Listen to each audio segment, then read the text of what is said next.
So John, tell me, we've got a lot of choices in the real estate industry for who to choose. One of the things I'd like to find out from you is if we had a choice of probably 50 agents in any given area, how do we find the John McGregor? If one of my viewers is from, say, Cairns, how do we find the John McGregor of Cairns, the agent that truly can get us the best price? Because all of them say they can get us the best price. How do we find the guy who's telling us the truth like yourself? What sort of things should we be on the lookout for? Well, I think a lot of the stuff that I've learned, Glenn, is quite honestly a lot of trial by fire, along with some serious amount of training over the last, however many years I've been in now.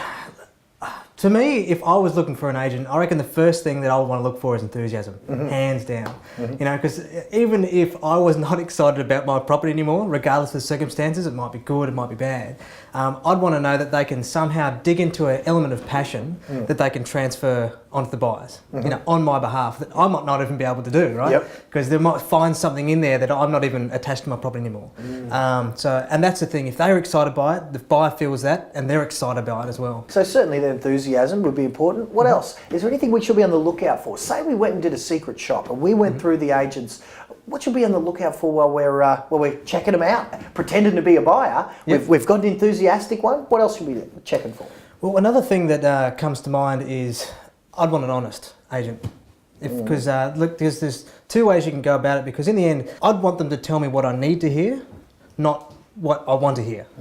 Because, and in my experience now as well, is that it's not easy, to be fair, to actually transfer that information to our clients a lot of the time, because sometimes you have to deliver a message that hurts. It hurts. And the thing is, though, is that I need a confident agent that's going to deliver that message when I need to hear it. There was a recent secret shop exercise where some of my colleagues went in and studied various criteria about what agents do at open houses. So things like follow-up, things like ability to negotiate. If someone came through a John McGregor open home, what are some of the things that would identify you as stand out from your competitors at that open house?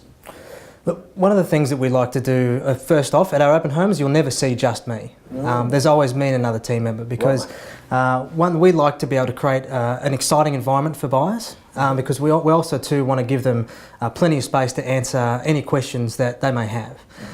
So a lot of the time too is that there are a lot of potential sellers sometimes that are coming through checking us out too. And so one of the things that's important for us is that there's always plenty of information that's available. And also too is that we always like to make it a nurturing environment for families. So often too is, we'll have different giveaways for kids and for children. Also, I'll often give my own business card. To the kids? Which they like. Make them feel special. Yeah, exactly. And the thing is too is that by the end of the day, it's pretty hard for parents, to manage children by like an hour, 1 o'clock, 2 o'clock. They're all pretty well exhausted, so any little leg up that they can do makes a difference. But it's attentiveness and caring, So a lot of agents will just be standing there, go, here's the brochure, give me your number, and away you go. And that's not conducive to being able to negotiate a good price, because the buyer doesn't have that attachment to your property, because they know that they have to call that real estate agent that they don't even like.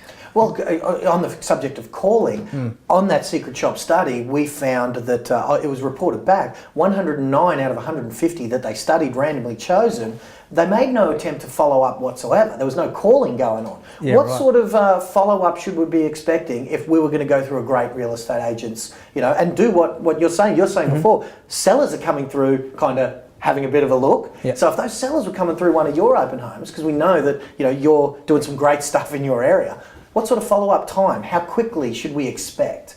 Because like I said, 2/3 of them aren't following up at all. You're kidding.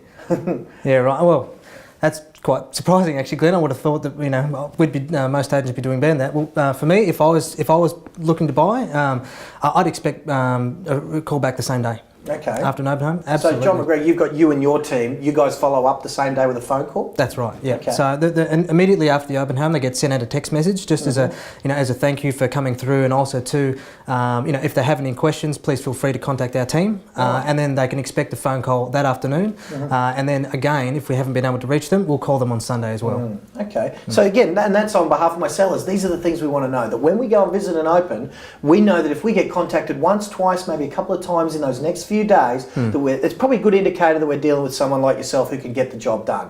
If we don't hear from them for a week, let's just strike them off our shopping list, yeah?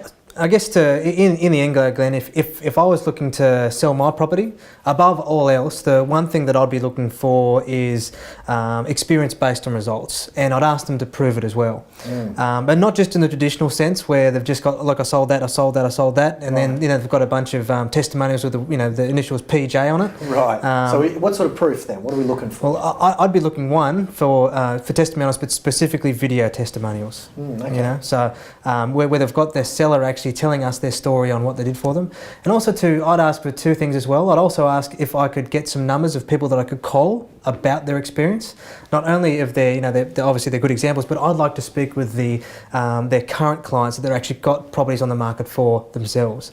See, so if you're at so at least then, if they're open about that, they're like, great. If they're open and trusting, well, then you've got an agent that's believes in their ability and does get good results. But then if you've got an agent that backs away and says, "Oh no, look, I don't have that. It's for privacy reasons. I can't." But I tell you, I'll do a good job.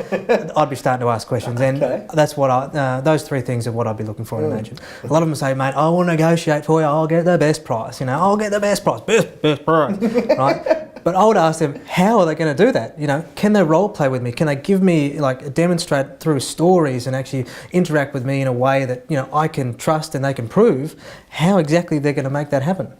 Okay, cool. So and I would be asking that to them, right? Can we role play? Can you show me how you're going to do that to the buyers representing myself? Can you show me by engaging you, you're going to be able to negotiate better than I can?